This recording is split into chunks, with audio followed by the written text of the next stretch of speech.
the League, I welcome you to our hot topic presentation today, Expand Voter Access. Today's program is being recorded and will be available on our YouTube channel. Any use of the recording other than showing it in its entirety must get written permission from the League. At the end of the presentations by our speaker, they will be taking questions. Please put your questions in chat for Terry Condos, Co-Vice President and Voter Services Chair.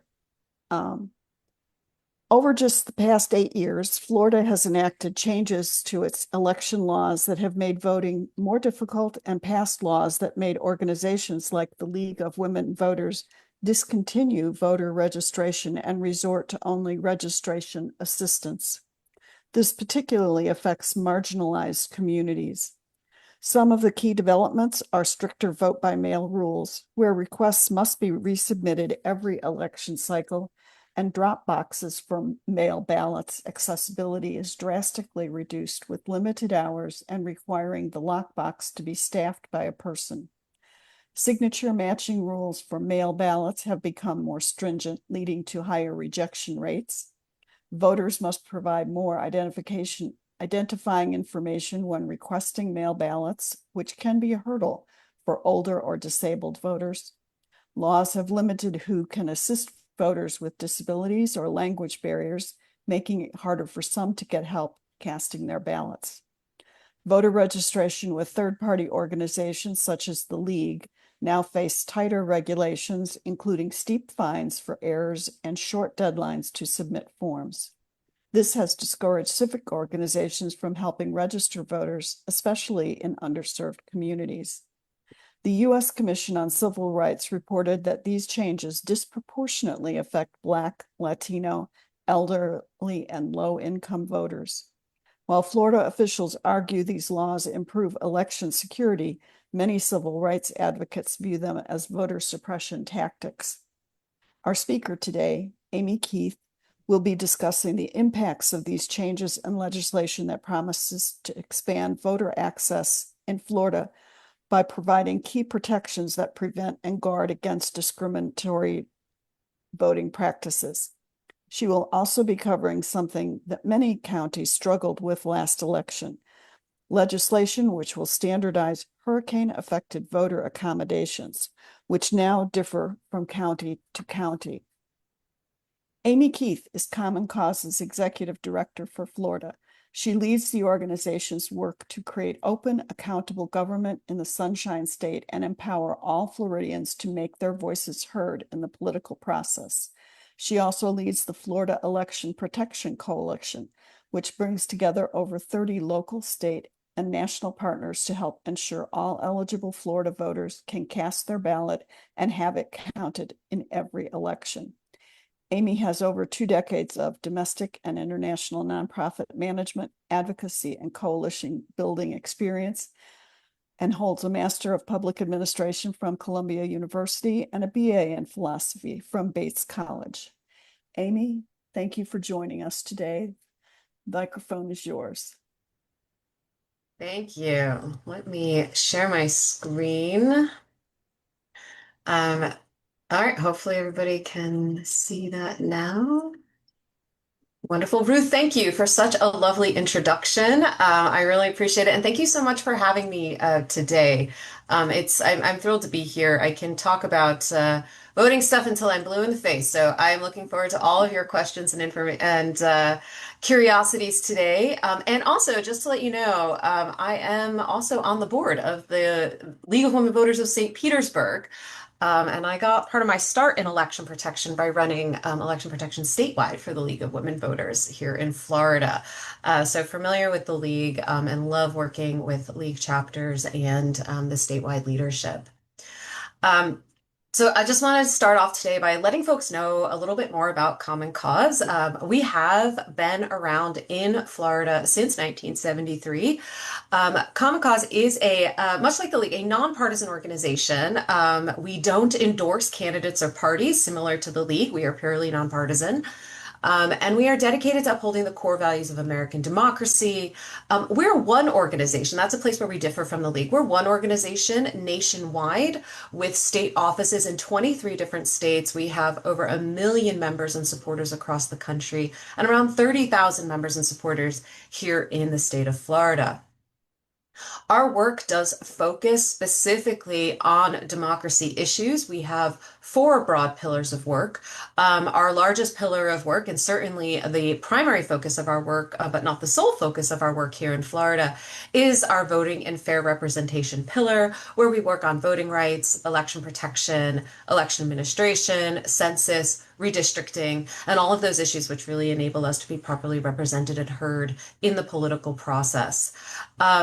Another big pillar, and actually kind of the bread and butter of Common Cause's founding, and a lot of the initial work that we've done in the state of Florida in previous decades, is around anti-corruption and accountability. We work to reduce the influence of money in politics, to improve government ethics and transparency. We were the organization sponsoring some of Florida's original sunshine laws back in the 1970s, and are proud of that legacy, and continue to fight that battle, which, as we all know, has gotten a lot harder after rulings like Citizens United. We have two other pillars of work. Media and technology came on board for our work a few years ago, and that is where we're really looking at how voters stay informed and how the media and technology landscape influences how voters are able to be informed, citizens of our democracy. And of course, that work centers on mis and disinformation, the impacts of artificial intelligence and social media, as well as journalism, as we've seen media consolidation, and how do we help support independent journalism to help keep our voters informed and hold our government accountable.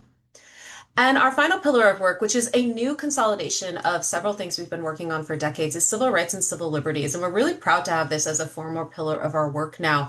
We've long worked to protect the right of Americans to dissent against their government, to prevent an Article 5 constitutional convention. And we're really right now pleased to work in solidarity with organizations, for example, in the LGBTQ space and the immigration space, against groups who are really having their rights in our democracy and their ability to participate in our democracy diminished. So those are our four core areas of work, which I always want to make sure people know, because most people know us for election protection, and I like to help people understand the greater depth of our work. But let's dive in to our main topic for today. So first up, I wanted to talk about some recent voting laws. So, all right, first I just want to say there is some good news because there were no changes to voting and election laws during the 2024 legislative session. Yes, thank you, Terry, for the claps, because that is important. So again, there were no changes to voting and election laws during the 2024 legislative session, which is wonderful news. There were, as I'm sure you heard, changes to the ballot initiative process, which is, of course, closely related to our election processes. I am not going to talk about the changes to the ballot initiative process today, but I did want to pop in the chat an article that I wrote a couple months back, which kind of explained those changes for anybody who might be curious about that. Now I am just trying to find the chat. Let's do that. I'm sure that I'm gonna have Terry. I'm gonna have to open it for everybody so you can do that. And I'm just gonna leave it open, the chat open. But everybody remember questions to Terry. Okay. I can also just share these links at the end, Alice, if that's easier. Yeah. Let's do that. So I'll just share the links and we'll make sure that you guys get them all at the end. Easier for me too. So what I'm going to talk about today is just really a quick summary of the major changes to voting laws over the past 5 years. Okay, first up, we have SB 90, which was passed in 2021. So with SB 90, we have, after decades of really safe, secure, and convenient voting by mail use in Florida by thousands of voters from both major parties and also people who are no party affiliation. Florida was really a pioneer state with vote by mail because we're a huge state with large rural communities, many people who have mobility challenges, leaving their homes, a large elderly population, of course.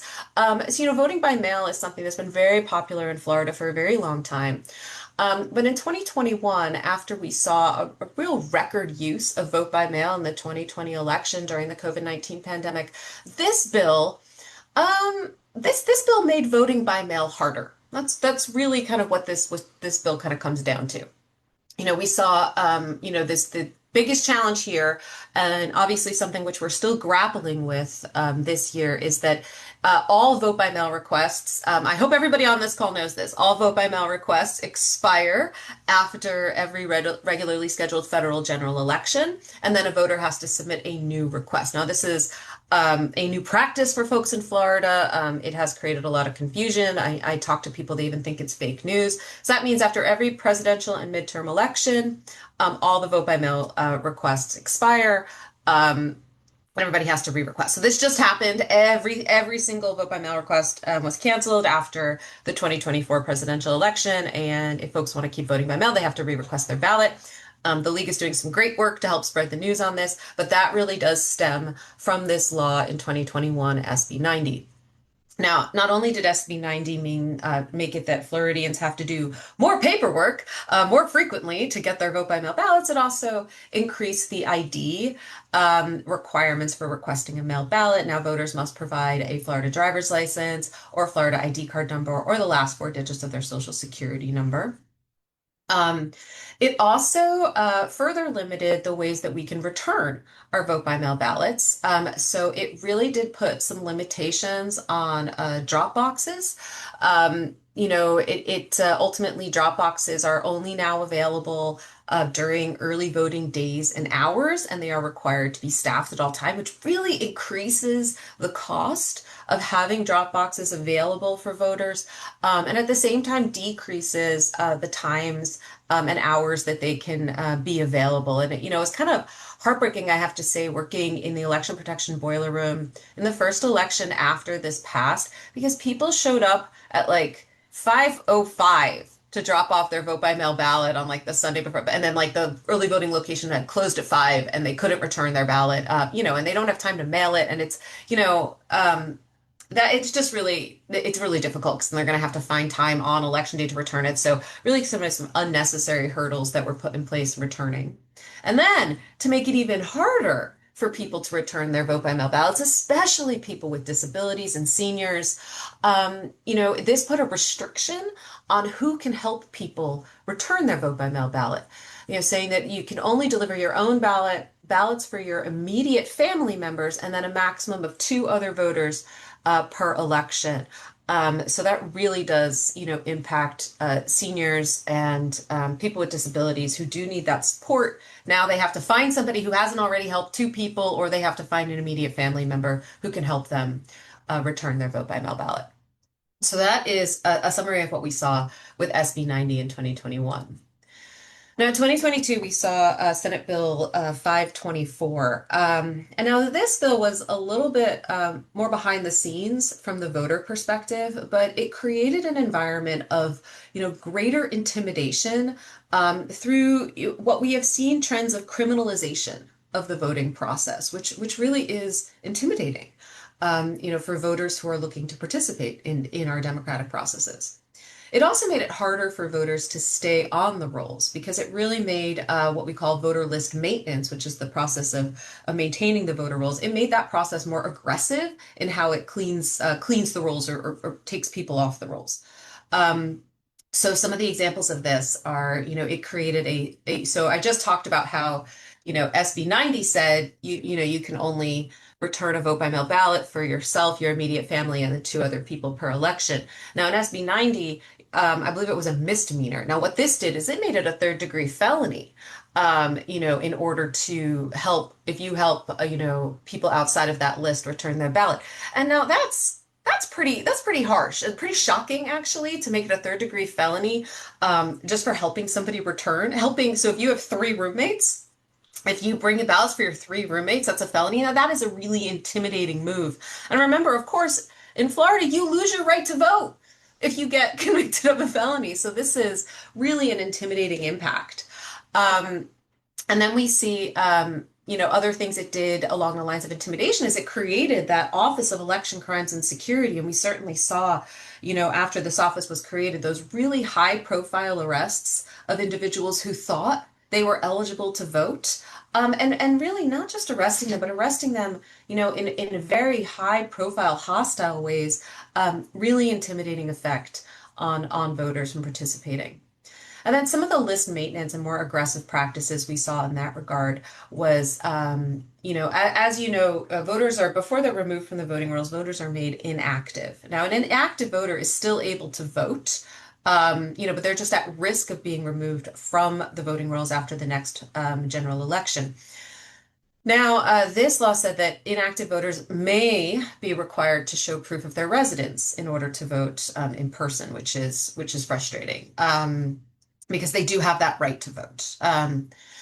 The other thing it did was it did kind of increase the list maintenance requirements and the time frames, really making it more aggressive. And that, of course, has a bigger impact on renters, because if you're not contacting people at every address that you've got and only their more recent address, you're going to miss people who maybe are still here in Florida and still a voter, but they just changed their address. We have a transient state. Folks like to move around here. We also have a housing crisis, which means that people are changing their addresses more frequently. So those kind of increased list maintenance requirements do kind of risk catching out folks who, are more transient or less housing secure within our community. So that's SB 524. Next, I wanted to talk about SB 7050, which the League is very familiar with. SB 7050 was passed in 2023. And this really targeted community groups who help people register to vote, like the League, like the NAACP. Groups like the League and the NAACP and other community groups are so critical for supporting the most marginalized of Florida's eligible voters to be able to access voter registration. So this does impact those groups, but ultimately this is impacting the people who need support the most.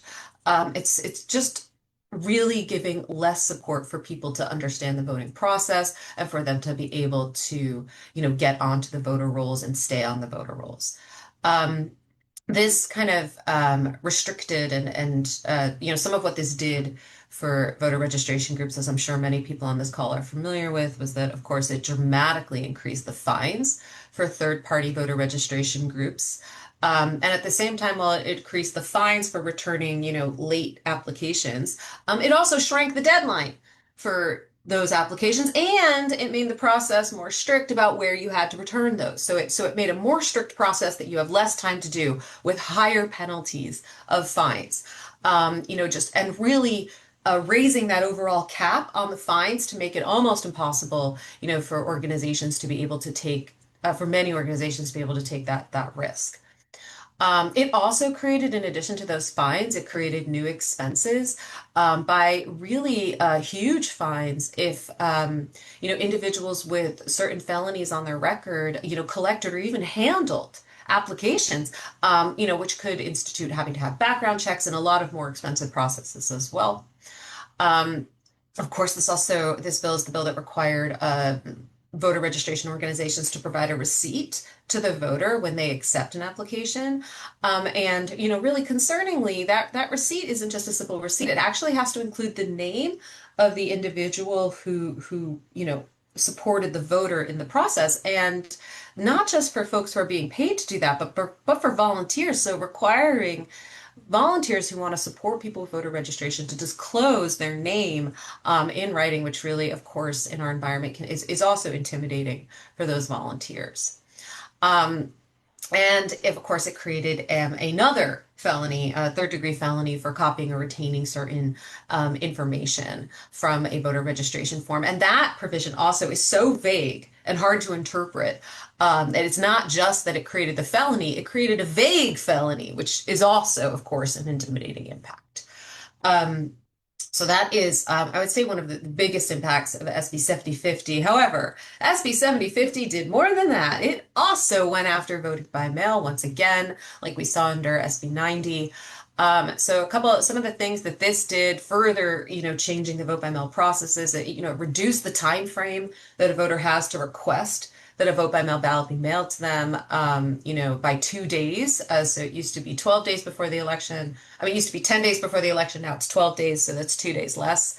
Also, it requires voters to submit an emergency affidavit and have an emergency excuse if they want to request a vote by mail ballot during the statewide early voting period. Now, that emergency affidavit only used to be necessary on election day. Now it's necessary for the whole of that statewide early voting period.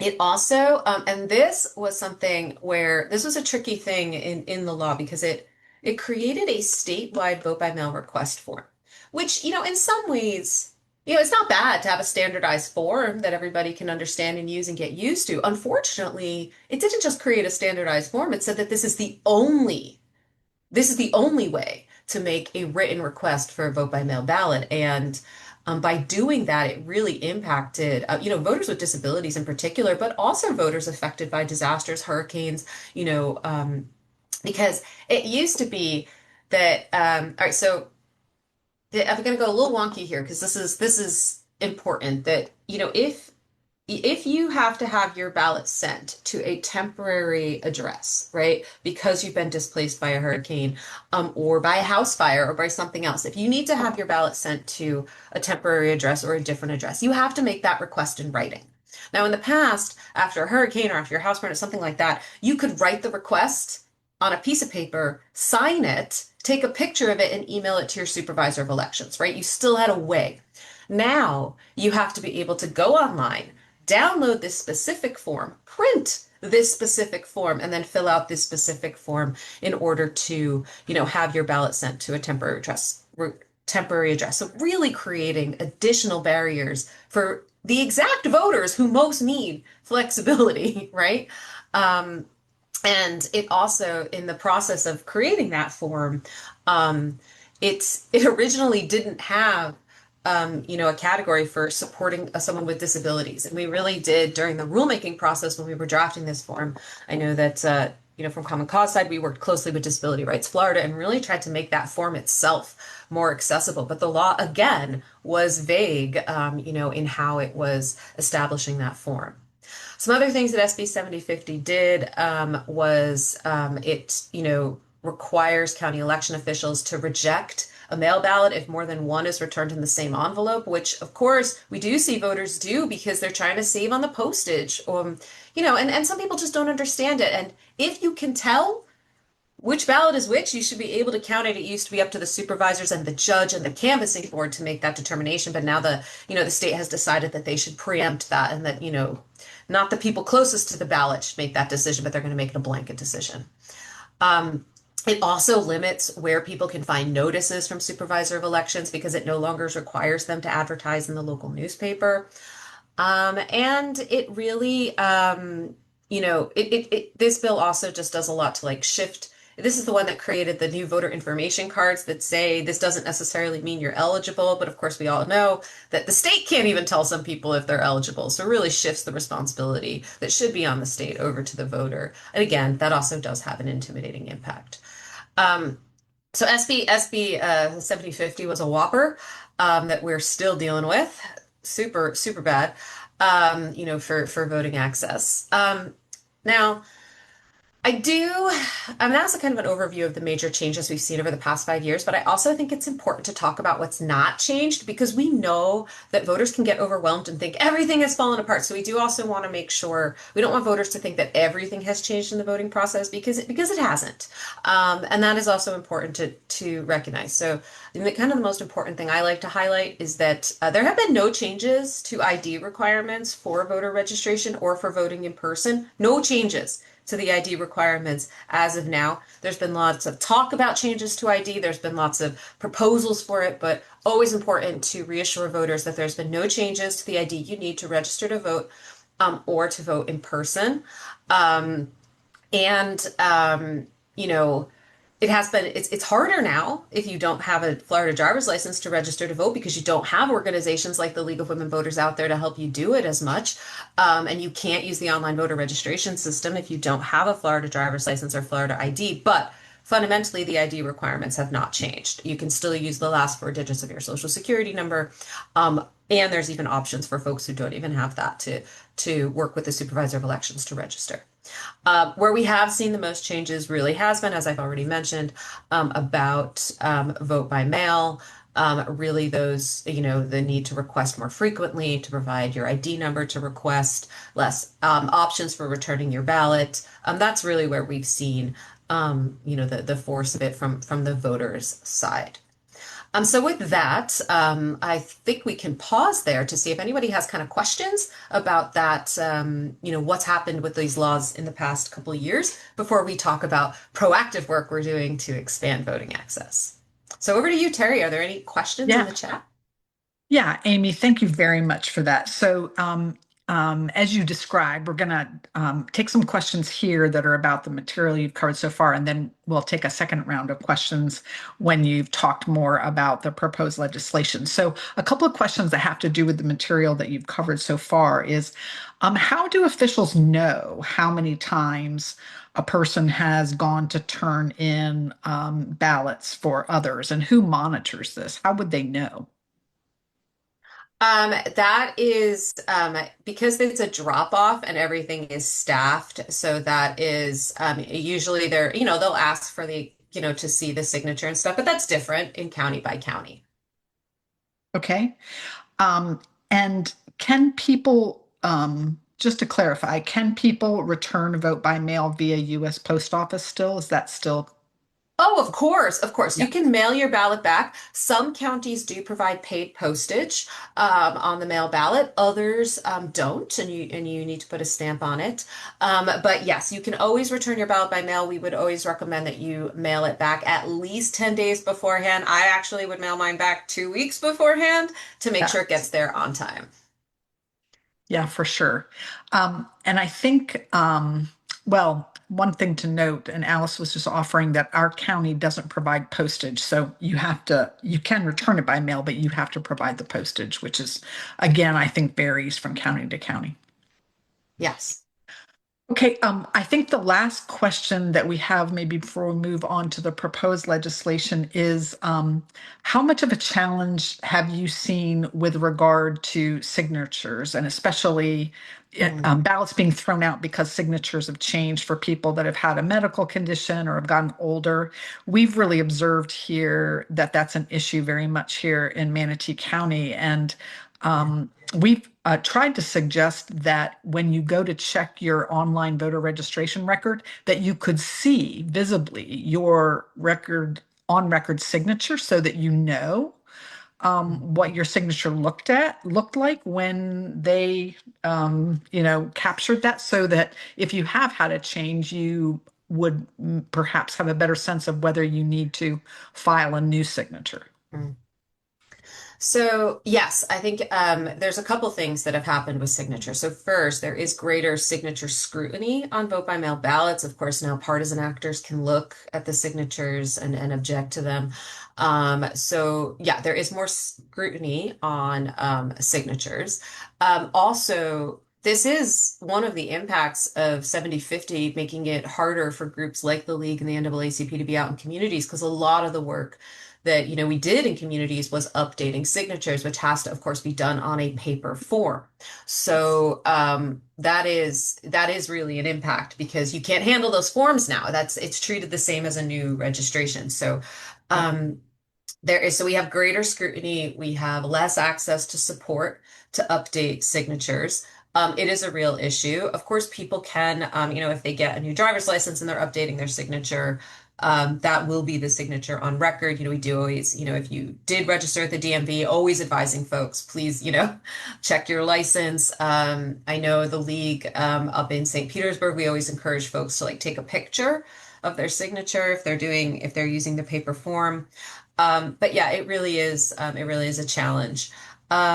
As far as I would have to look into the suggestion that signatures be viewable, because signatures are a point of also of security, right? So you don't want you would want to have an appropriate level of security to ensure that people's signatures couldn't be viewed by parties who aren't supposed to see them. So I think that would be some of my questions about something like that, because there isn't right now a way for a voter to see how they signed. it's part of why tracking a ballot is so essential, because at least it'll tell you if there was a problem with your signature. I also know that folks are getting notices in the mail about, okay, it's time to update your signature. So I know supervisors, so that is one thing supervisors can do now, is proactively reach out to voters to ask them to update their signatures, and let them know about the process for doing that, or provide them with the form and a postage paid envelope to return it. So that's another thing that the supervisor can proactively do. Thank you, Amy. So I think there are some other great questions, but they really apply to the proposed legislation. So I'm going to turn Okay, it back to you to carry on with the presentation. great. All right, so let's talk about some good work, maybe even some good trouble. Let's see. All right, so first up, the Harry T. and Harriet V. Moore Florida Voting Rights Act. And I cannot help but smile when talking about this piece of legislation. So the Florida Voting Rights Act is a landmark bill that promises to expand voting access and give critical protections against discriminatory voting practices and policies. Um, the ultimate purpose of this bill is to build on key federal protections that we had in the 1965 Voting Rights Act, which have, unfortunately, as I'm sure folks on this call know, been eroded over time, as we've seen decisions like Shelby versus Boulder in 2013 and Brundage versus DNC in 2021. So those rulings really weakened the federal protections that had, uh, protected us really for decades, and made voting accessible to so many more eligible American voters. And after those rulings, what we saw was that, we really just saw us like those rulings just paved the way for anti-voter laws across multiple states, including states and jurisdictions that have a history of discriminatory voting practices. Um, so this is really, we've seen multiple states who have come on to protect voters in their states and provide those protections back again. And this is the Florida version. It is named after Harry T. and Harriet V. Moore, who, if you don't know who they are, it is so worth getting to know their story. They were really the first true, civil rights activists of the modern civil rights era here in Florida. They organized the Brevard County branch of the NAACP in 1934. Mr. Moore became president of the Florida Conference of the NAACP branches in 1941. And they, really understood that access to the ballot is, the cornerstone of any functioning democracy. And, they gave their lives for that fight, and, for the fight for racial justice and the fight for voting rights. Is they were both killed when their home was bombed on Christmas night in 1951. So they really gave their lives for this battle. And those of us, so the Florida Voting Rights Act Coalition could think of, no more fitting names to put on this bill as a tribute to their legacy to fight for, fair voting rights, and as a tribute to their legacy and their sacrifice. They worked to fix the continuous attacks on Floridians' abilities to make voting uh, accessible. And so we continue their legacy in this work to make voting accessible and equitable across our state. Unfortunately, Florida has been at the forefront of voter suppression efforts that disproportionately impact Black and Brown voters, young voters, and returning citizens. Back in 1972, 5 Florida counties, Collier, Hardy, Hendry, Hillsborough, and Monroe, they were all covered under the pre-clearance provisions of the Florida VRA because they had a history of racial discrimination in voting. And even as recently as 2012, the Department of Justice had objected to changes in Florida's voting laws, specifically, again, barriers to third-party voter registration. And a federal court did block those changes at that time because it harmed Black voters' ability to participate equally in the political process. And lo and behold, after we saw these rulings, and what did we see? We saw SB 7050, where we once again have seen restrictions on third-party voter registration organizations. So, Florida's legacy of voter suppression that disproportionately impacts voters of color is not ancient history. It is an ongoing struggle. We just reviewed the recent laws that are making it harder for eligible Floridians to access the ballot and harder for, people who most need that support, to access the ballot from getting it. So, as I mentioned, we've seen, Supreme Court rulings which really weakened the Federal Voting Rights Act, and Congress has failed to restore the Voting Rights Act. So we've had a number of states who have stepped up to pass their own protections, and this is Florida's turn. So in 2024, the Florida Voting Rights Act was sponsored by the late Senator Geraldine Thompson. She's a Democrat out of Orlando and a lifelong advocate of voting rights. And a civil rights champion. Again, if you don't know the story of Geraldine Thompson, I also recommend that you look her up. She really did fight for voting rights and civil rights throughout her life, and she was the original Senate sponsor of the Harry T. and Harriet B. Moore Florida Voting Rights Act. And then in the House, it was originally sponsored by LaVon Bracy Davis, also out of Orlando, who recently actually, so was a representative in the Florida House, but recently just last week won election to the Florida Senate. So they sponsored the bill for the first time in 2024, but this is the thing. They introduced the bill, but in 2024, this bill actually had 100% co-sponsorship from every member of the Democratic caucus in both the Florida House and the Florida legislature, which is really, an amazing thing. That doesn't happen. Bills don't get co-sponsorship from entire caucuses, but this did. In 2025, the bill was in fact refiled after our loss. The untimely loss and passing of Senator Thompson, which was a tragic loss for the voting rights community in Florida. Senator Tracy Davis out of Jacksonville picked up the ball and sponsored the bill from the Senate side. And in 2025, so that was its second year, it actually got heard in committee for the first time. Some of you may remember a bill that was put forward in the 2025 legislative session called HB 1381. Now, this was really an attack to really on so many of us, because it would have required a documentary proof of citizenship in order to register to vote. So really that huge impact on, women who have changed their names when they got married, and, these really difficult circumstances it would have placed and disenfranchising voters. So that bill was put forward, and the Florida Voting Rights Act was filed as an amendment, a strike-all amendment on that bill. Representative Bracy Davis had the opportunity to have this bill heard in committee, which we were thrilled to be able to do on the record and have folks vote on it, in that committee. So that was another step as we continue to advocate for this to become law.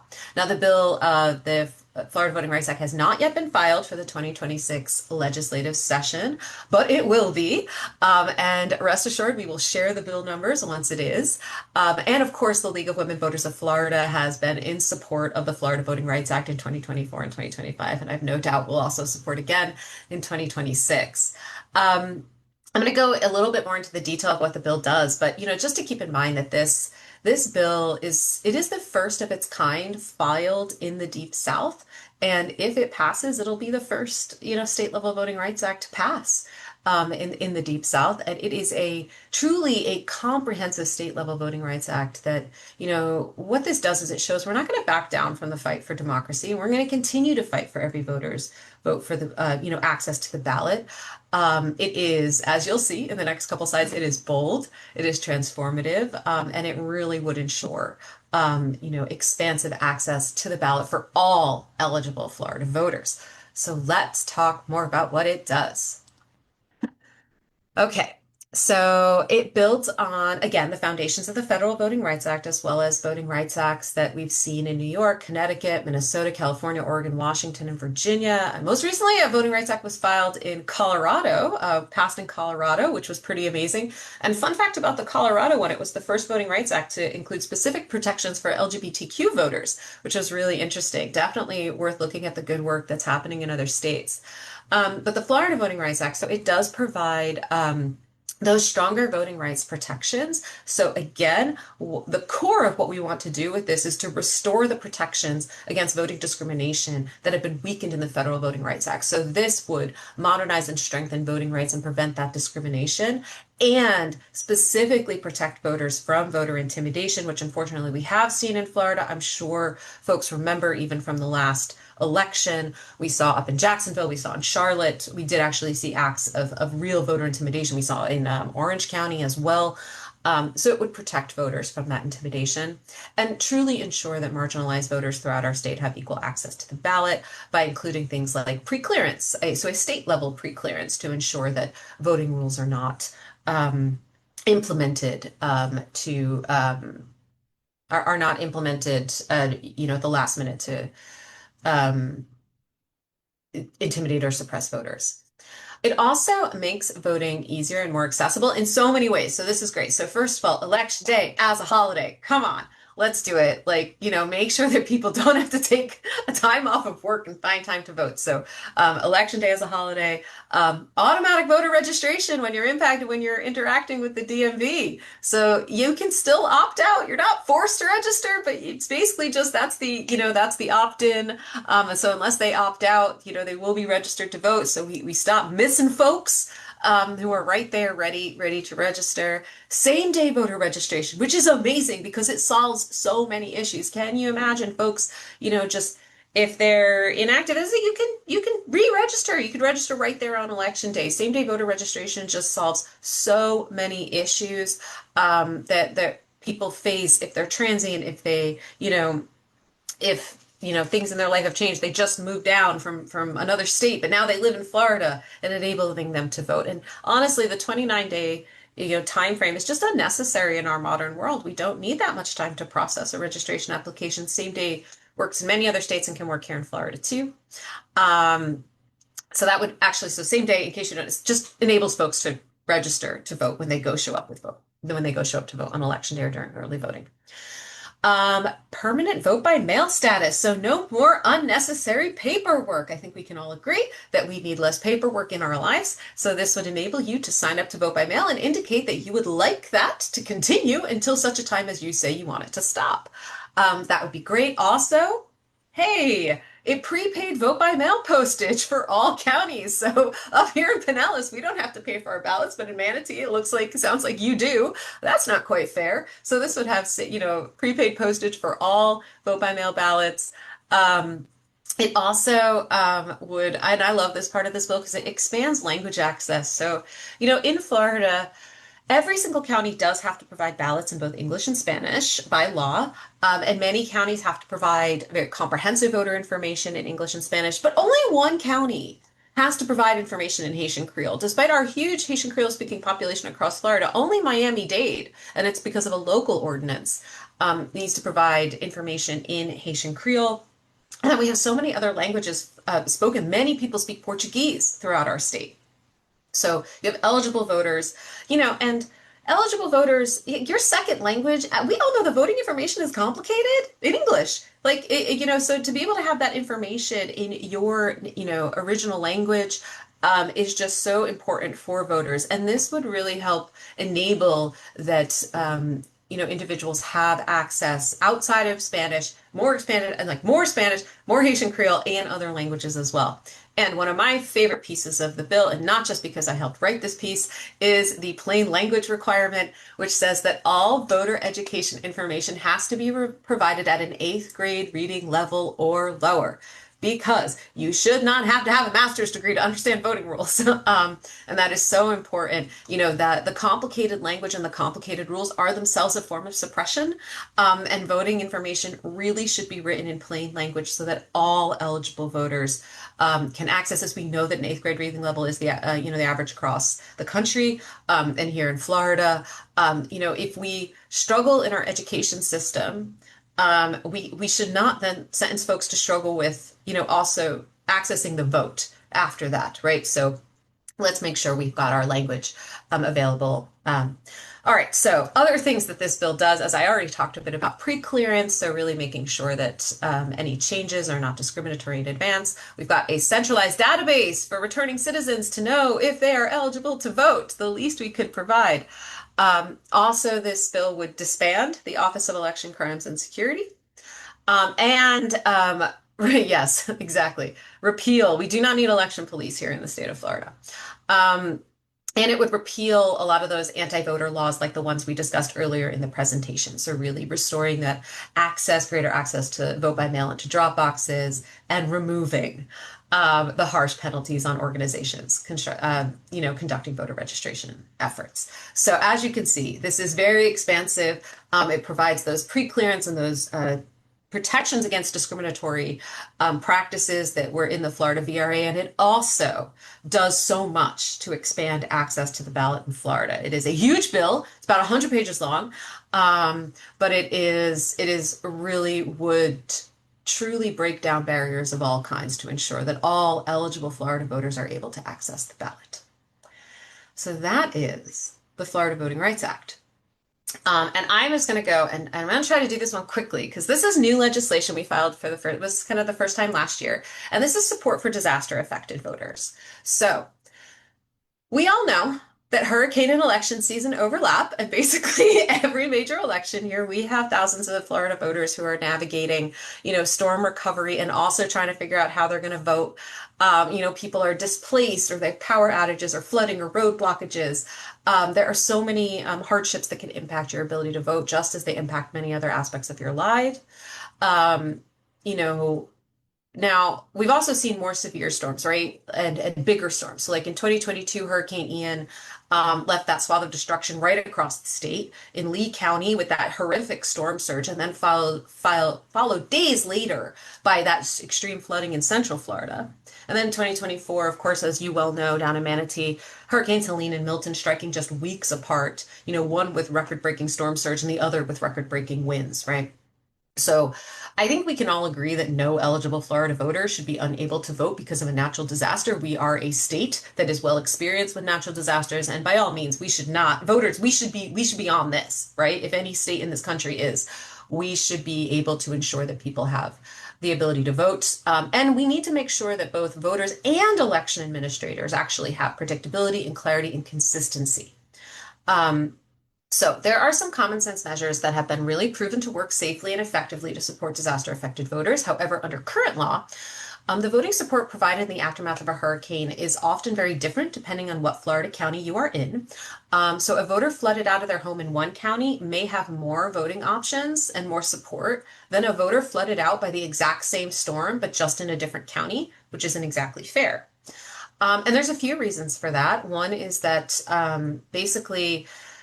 election officials currently have to wait for the governor to issue an executive order before they can take measures to respond in the aftermath of a hurricane, despite that we have many proven measures that we know work. And so those executive orders will list specific counties that have the certain accommodations, right? And so if a county is not included, like we did see back in 2022, where Lee County got accommodations because they had that huge storm surge, but Osceola didn't, even though they had a lot of flooding and we had voters who were displaced by the flooding. Now, of course, part of that is the process of the executive order. The supervisors of election should just be able to have certain things they can just do in the aftermath of a storm. But also we have an issue where the post-disaster assessment processes, they do, of course, rightly consult the supervisors of elections and assess damage to polling places, equipment, and other elections infrastructure. But those assessments often stop there, and they don't consider the extent of voter displacement or storm-related barriers that are preventing people from being able to vote, like the fact that their cars all got lost, right? They can't drive there, or no internet, to be able to navigate things.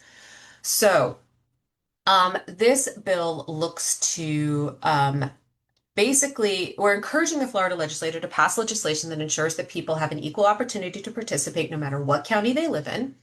By ensuring that there's more information and standardized information, right? Like you should be able to get a text message. You don't have to go online. You might not have internet, right? So how are we informing people about their voting options and election changes? what kind of in-person voting options are available? Are we expanding access to early voting? Are we enabling early voting all the way through election day so that people have centralized places to vote and they don't have to go find their specific precinct, right? Are we providing more options to vote by mail, making it easier to have a vote by mail ballot sent to a temporary address where you're staying so you don't have to find a way to download the form and then print the form and then send in the form?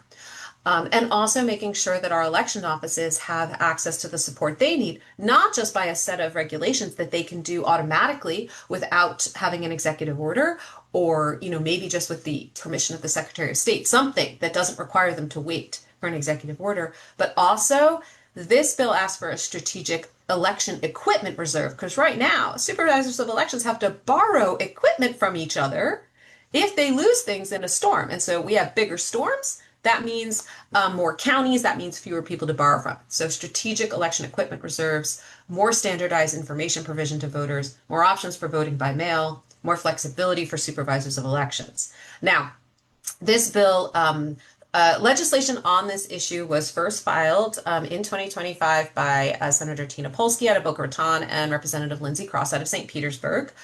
And then, so that was Senate Bills 1486 and 1317. But then we saw Representative Fiona McFarland, who's a Republican out of Sarasota. She incorporated this issue into a broader emergencies bill, HB 1535. Now, unfortunately, none of those bills became law in 2025, but what we saw was that there is clear bipartisan support for improving the help available to voters and election officials in the aftermath of a disaster. So we are taking this back, all of that learning from last year and what was filed and what there was interest in, and we are advocating for core post-disaster support measures to be available to voters and elections officials. So again, this includes things like allowing supervisors of elections to add additional early voting sites and days, enabling voters to be able to call in order to have a vote by mail ballot sent to their temporary address, empowering supervisors of elections to identify additional poll workers if they had poll workers who were displaced or moved, ensuring that all disaster affected voters have information about their voting options on all the government websites and by text and through social media, whatever they can access. You shouldn't have to click 5 times to figure it out. And providing that strategic election equipments reserves for supervisors, and of course, improving contingency planning and training for disaster response. So those are some of the recommendations in this bill, which we'll have more details on coming out as we see how this one is going to move forward. But for now, we certainly do have an action to encourage the legislature to take action to provide more support to disaster-affected voters and election officials. And now I am seeing that it is 12:53. So you know what? We need some time for questions. So I'm gonna show my chat right here and go back to Terry. Okay, Amy, that is all fantastic stuff. Okay, so a couple of questions that would relate to the proposed legislation. First of all, how does the Florida Voting Rights Act address gerrymandering? It doesn't. Okay. And so is there a parallel initiative to try to address that threat here in the state? Stay tuned. Okay. Okay, got it. Okay, a second question was for the folks who worked on drafting these pieces of legislation, especially the Voting Rights Act. How much collaboration or input was there from supervisors of elections? And are there any particular parts of the proposed legislation that supervisors of elections are not in favor of? Is that the Voting Rights Act or the hurricane or both? Yeah, no, I think in particular the Voting Rights Act. Yeah, there has been consultation with supervisors, and a lot of it is, of course, a lot of this bill is reverting back to the way that things were done prior to 2020. So in that sense, as far as what they are in favor of, it does add additional, it does do things that are very much in the interest of supervisors. For example, supervisors currently cannot take any kind of private funding where they have gaps. And so it does do things to support them. I'm sure there's things that some supervisors don't necessarily agree with or, wonder how, or want to know how they're going to implement. But they are things that have been done successfully by election administrators in many states across the country. So nothing in this bill is something that hasn't been done in Florida or hasn't been done in another jurisdiction. So outside of the individual opinions of supervisors of elections, we know that this is all pragmatic work that can be done on the ground in a state to improve voter access. Does that include same-day voter registration, and has there been any particular concern raised by supervisors of elections about same-day registration? Not that I'm aware of. That's not to say it hasn't happened. It's just I can't, I don't have it in my head right now, but it's certainly been done in other states. Same day registration does exist in other states. Okay, great. Um, what are the this is a Voting Rights Act that's at the Florida level. How similar is this legislation to the John Lewis legislation at the national level? Oof. I'm not sure I can. It is similar in certain ways, right? Because the John Lewis legislation would, of course, restore a lot of the protections from the Voting Rights Act. But this is, of course, also very expansive. So the Florida Voting Rights Act does kind of merge what we would think of as a traditional Voting Rights Act legislation, which focuses on pre-clearance and the prevention of discrimination, with a more expansive portfolio of ensuring that there is that access to voting. So it is bigger than a traditional Voting Rights Act piece of legislation, but certainly consistent with what has been being proposed to help expand voting access and protect voters at the federal level. Okay.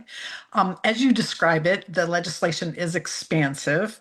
So for the proponents and the drafters of this legislation, what was sort of the calculus in putting so much into one bill, as opposed to maybe chunking it into things that might have more chance of passing more quickly? Yeah, I think if many of you may know that Senator Geraldine Thompson filed a voting bill almost every year that she was in the legislature that really looked to expand voting access. So in a lot of ways, this was her vision of how we can really provide a picture. And I think part of the idea of this bill is to provide a vision of what voting can look like in Florida, right? We want to show people, and if it was broken up, it might not really have that full picture. I think you certainly could do this in different ways, but the vision did come from Senator Thompson after decades of her work, and really provides and has provided over the past 2 years a rallying point to say, hey, like this is what voting can look like. We've seen many different ways that people are left out of the process. So this is something that brings it all together. However, that's not to say that there's a better or worse strategy there. It is the way that we moved forward in 2024 with that vision of Senator Thompson and following her legacy of filing what was an expansive voting bill so many years and really pulling together the community around a rallying point. Thank you, Amy. I'm going to ask one more question and then we'll turn it back to Ruth. As you know, we have some of our members that are very interested in what the proposed legislation would do to assist persons with disabilities in voting. So would you mind highlighting where you think this legislation tries to tackle those problems? Yeah, so we do work. So I will say on the disaster affected voter Bill of Rights, we actually, Disability Rights Florida is one of the partners that we're working with on that to specifically look because we know that people with disabilities are some of the most affected in the aftermath of a disaster. But when you look at a lot of the provisions which have been passed in recent years, specifically about making vote by mail harder, we know that that has a disproportionate impact on people with disabilities, and that is one of the priorities to ensure that we can go back to situations where people can actually get the support that they need. And so I would say that that is one of the biggest ones is those restrictions on supporting people with their vote by mail ballot is really hard for people with disabilities, and this would change that. I think that in the hurricane bill, by looking and by enabling supervisors of elections to change their early voting locations and look at where people can go. They can actually take into account, by having that greater flexibility, they can meet the needs in their community, right? It's supervisors of elections are closer to the ground. They know more their communities and where in their communities they have people with disabilities or institutions or locations that need more support. This would give them greater flexibility to provide that support to those individuals. Also, enabling supervisors of elections to actually accept funding, from more expansive sources in order to be able to make further accommodations as well. So I do think that in its looking at how we are supporting and enfranchising people, this bill is really looking, to also correct a lot of the restrictions that have made it harder for people with disabilities. Another thing I will say is that it has been super frustrating over the past couple of years because accessible vote by mail is required in every county in Florida, but it's not advertised, and it's not like they just all these voting bills have just failed to properly address that need for more accessible vote by mail, which every voter with disability has a right to throughout the state. So these bills are looking and working closely with Disability Rights Florida and other actors to make sure that those needs are met as well. And excuse me, and with that, Amy, your presentation and your comments have been very clear and inspiring. We really appreciate the excellence of the information you were able to provide to us. We would encourage everyone that was listening to you to share the video of this presentation. It will be posted on the Manatee League website by the end of tonight, by the end of tomorrow. And the link to the recording will be distributed to everyone who was registered for this. You've seen it if you were on this, the excellent program. This is the kind of caliber of program that we hope you will actually join our league. You can see upcoming events and action team meetings on our website, which is lwvmanatee.org. Our next event is the Zoom presentation, Environmental Justice in Manatee County, Televast's Toxic Groundwater, and that's on Thursday, September 18th. And on our homepage, if you have not already done so, click the membership link and please join our league. Thank you, everyone, for joining us today. And sorry, yes, Ruth, my internet went out for a second there, so I lost you, but I did want to just share a couple links. Yes. And so that is the explainer about HB 1205 that I wrote back after the bill passed, in case you're curious about that. I'd like to share our page about the Florida Voting Rights Act. If you do want to dig into more of what the bill does, there's policy paper. There's just some really wonderful resources there. And I wanted to share our action about support for disaster affected voters. If you do want to encourage your officials to support that effort, and we'll certainly be in touch once we have a bill number and more information about how we're moving forward with that this year. And if you would like to get in touch with Common Cause Florida, you can find us, or you can always contact me right there.